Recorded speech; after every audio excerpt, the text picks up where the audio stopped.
presidencia de Ecuador. Secretario, gracias por estar con nosotros. Andrea, gracias por la invitación. El Ecuador es el tercer país con más contagios en América Latina. Ha sido y está siendo también catalogado Guayaquil como el epicentro de contagios y de muertes de coronavirus en la región. ¿Cómo está el país hoy, Juan Sebastián? ¿Qué le dice el gobierno a sus nacionales que viven en esta preocupación, que pasaron o están pasando por estos momentos y esas historias que escuchábamos? ¿Cómo está el país? ¿Cómo están los ecuatorianos hoy? Andrea, el Ecuador pasó por una situación muy difícil y sobre todo Guayaquil pasó por una situación muy difícil. Enfrentamos dos problemas muy graves. El primero, por supuesto, tanta gente enferma manejada en los hospitales de la mejor manera posible, sin embargo, claro, con pocas condiciones para poder manejarlo porque no se había presentado nunca. Y el segundo, el de fallecidos que durante varios días tuvieron que permanecer con sus familias porque las funerarias y los familiares consideraban que podían ser fuente de contagio. Sobre esa base, nosotros trabajamos, creamos un grupo de personas, un grupo estatal que recoja a las personas que estaban en sus casas y pasamos de personas que estaban 2 o 3 días en sus casas a en 6 horas poder sepultarlos. Hoy podemos decir con tranquilidad que hemos logrado enterrar a más de 1.280 personas, pero si me permite quisiera mostrarle un gráfico de cuál fue la situación de muertes en Guayaquil. Como usted ve aquí en rojo es cómo evolucionaron las muertes en Guayaquil. En Guayaquil normalmente mueren en esta ciudad entre 50 y 70 personas. Llegamos a tener días de 650 muertos, 674 muertos. Esto fue muy difícil de manejar. Sin embargo, hoy tenemos la tranquilidad de que la curva ha vuelto al número original. Ayer murieron 42 personas, fallecieron 42 personas y con el buen trabajo ya de las funerarias, trabajando completamente la Policía Nacional y el Ejército, ese primer problema se ha logrado tranquilizar, se ha logrado superar. Usted usa el verbo pasó, que ya pasó, de pasado. ¿Eso ya pasó en Guayaquil?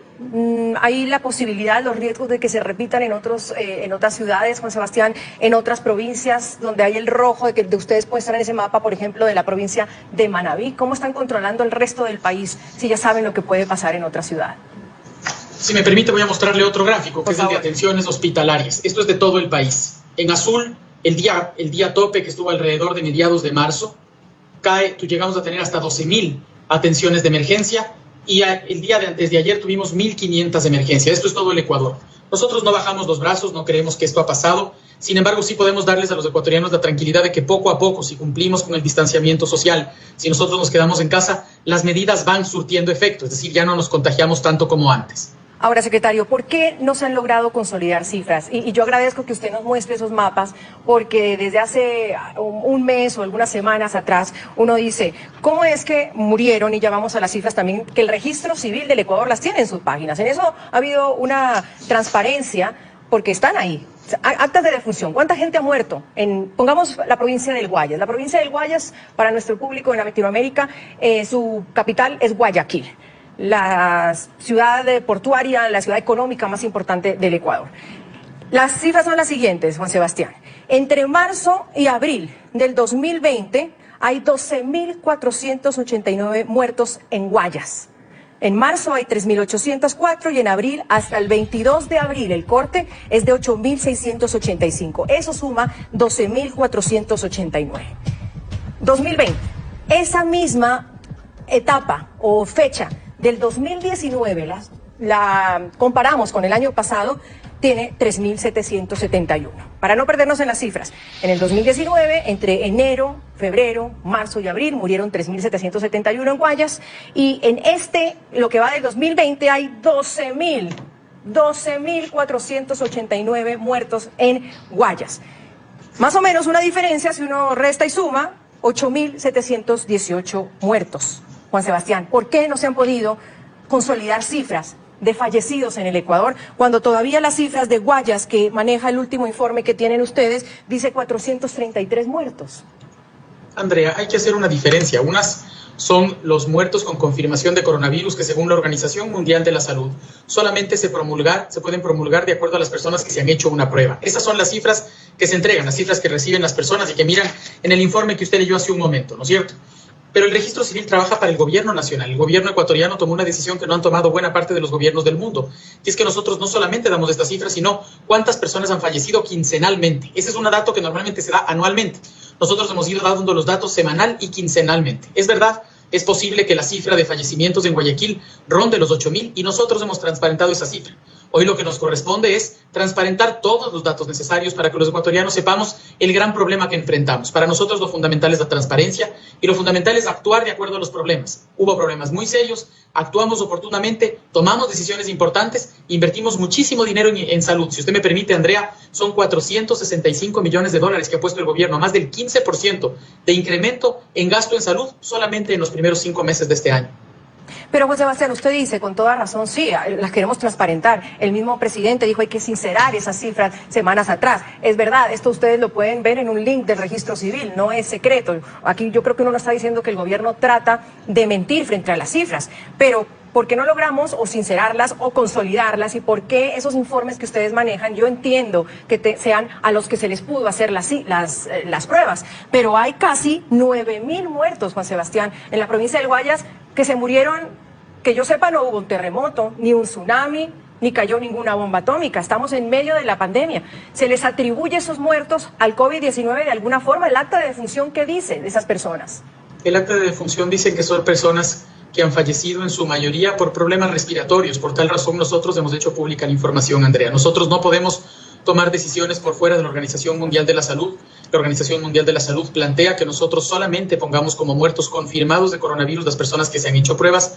Sin embargo, nosotros hemos tomado otros indicadores para poder mostrar la magnitud del problema. Como les mostré hace un momento, fallecidos, cantidad de fallecidos en comparación con los años anteriores, como usted correctamente hizo, y la otra, atenciones hospitalarias, porque eso nos permite tener indicadores de cuál es la situación real de la enfermedad en nuestro país.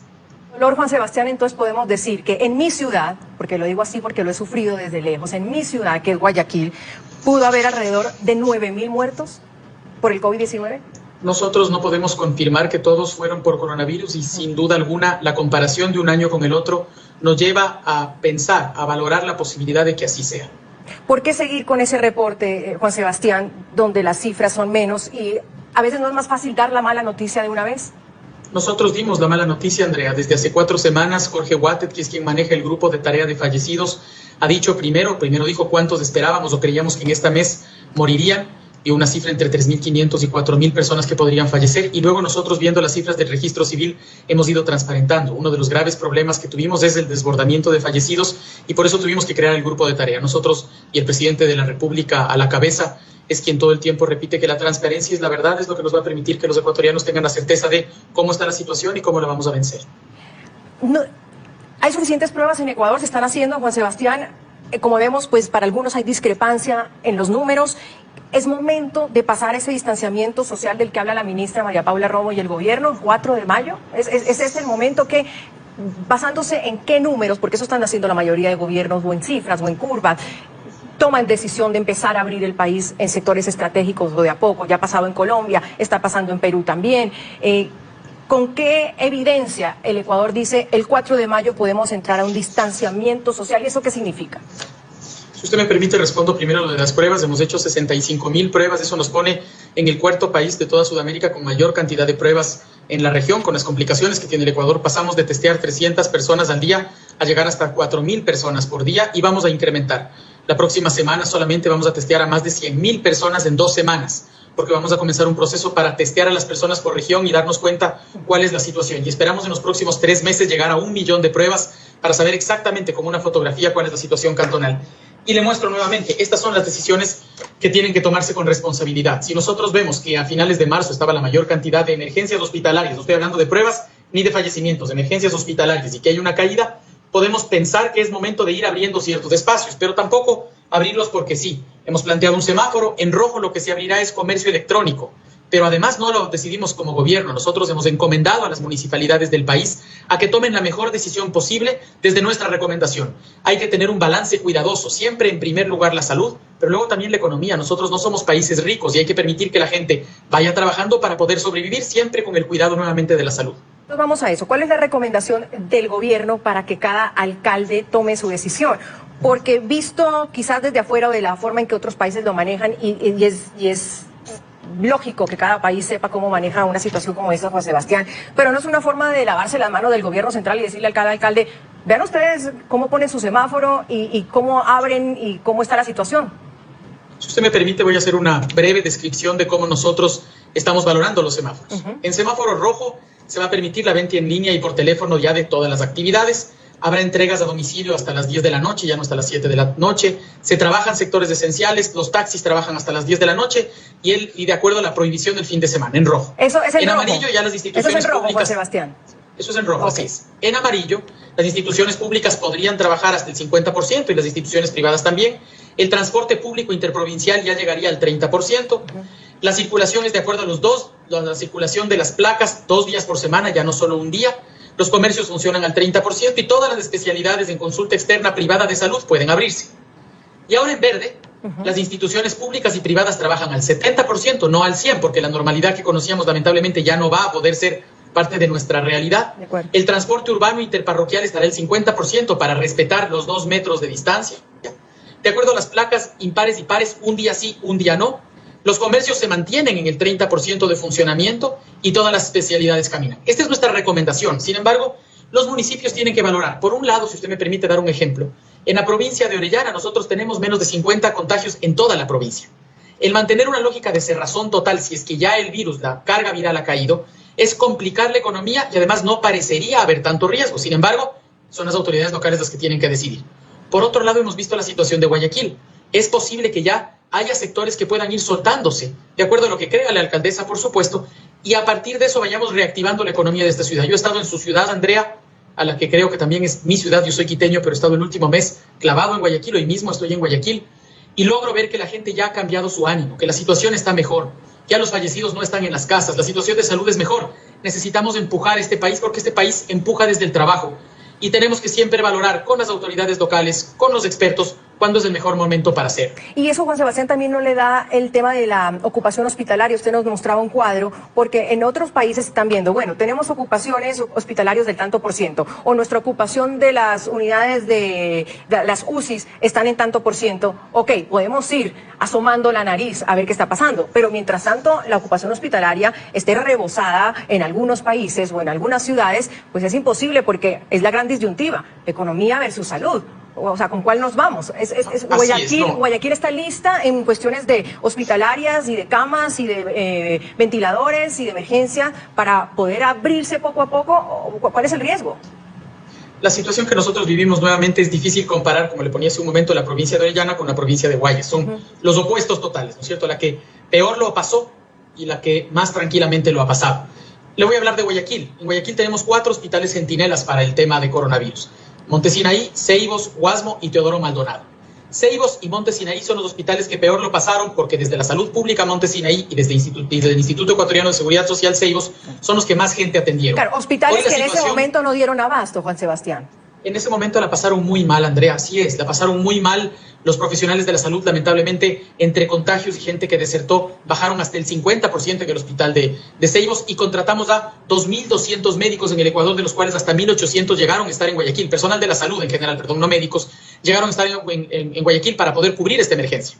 Nosotros hemos aumentado el 68.16% el número de camas de hospitalización en el país y el 64% de UCIs habilitadas. En Guayaquil, hasta el 96% de UCIs, es decir, casi duplicamos la cantidad de unidades de cuidados intensivos. Hoy eso ha bajado, la ocupación ha bajado en 32% en los hospitales más complicados y eso nos permitiría poder ir tomando decisiones al respecto de ir liberando de a poco Guayaquil. Nadie dice que volvamos a la normalidad y todo el mundo a la calle, de ninguna manera. Pero de nuevo, la salud primero, hospitales con espacio, hospitales con mejores condiciones, más médicos contratados, que es lo que hemos hecho, y ahora sí, caminemos hacia una mejor situación económica. La alcaldesa de Guayaquil, Juan Sebastián, ha dicho que ellos van a mantenerse en rojo. Es una decisión de la alcaldesa tendrá que sentir cuál es la temperatura de la ciudad. Yo veo que esta ciudad es una ciudad que late, es una ciudad comercial, usted conoce bien esta ciudad y el mundo debe saber que es el puerto principal. Aquí la gente se busca la vida todos los días y necesita del dinero de cada día para poder comer. La próxima acción del gobierno, vamos a anunciarla en los próximos días, es un gran programa de alimentación de emergencia, más de 4 millones de raciones para 8 millones de familias. Sin embargo, eso va a ser temporal. Los ecuatorianos tienen que salir a trabajar, los guayaquileños quieren trabajar. La alcaldesa tendrá que tomar la mejor decisión porque estamos seguros estará pensando en los guayaquileños y guayaquileñas como el resto de los alcaldes del país. Nos llegan cuestiones en Twitter a esta hora, Juan Sebastián. Por ejemplo, hay muchas denuncias que no encuentran los cadáveres de sus seres queridos.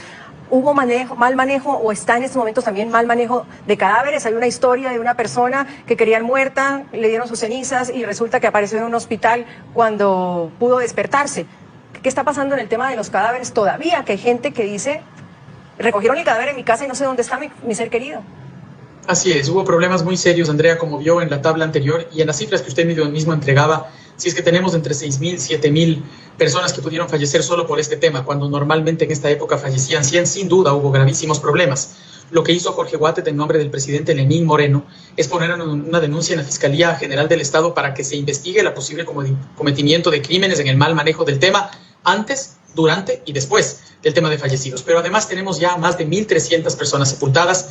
Criminalística de la policía está haciendo una revisión de más de 100 cuerpos para saber exactamente quiénes son. Entenderá que en este tiempo nosotros no podemos fallar. Y en los 2 camposantos que nosotros hemos destinado para eso, que son camposantos además que van a enterrar a las personas individualmente, cada persona está enterrada con un registro y con la certeza del cumplimiento de la ley. ¿Y a dónde pueden acudir estas personas que están denunciando no encontrar los cadáveres de sus seres queridos, Juan Sebastián? Hay un teléfono dispuesto para el tema, el 171 que es el que ha administrado la crisis, también puede derivar a poder buscar a las personas por cédula. La Policía Nacional está trabajando arduamente en el tema y nosotros esperamos estos 100 fallecidos que le decía que están siendo identificados hasta final de esta semana, ya haberlos identificado y que todos queden por fin enterrados. Cierro con esto. Quizás me queda debiendo una segunda entrevista para hablar del tema económico. Encantado, Juan Andrea, Sebastián, mil gracias, le agradezco. Estamos con Juan Sebastián Roldán, secretario general de la Presidencia de Ecuador.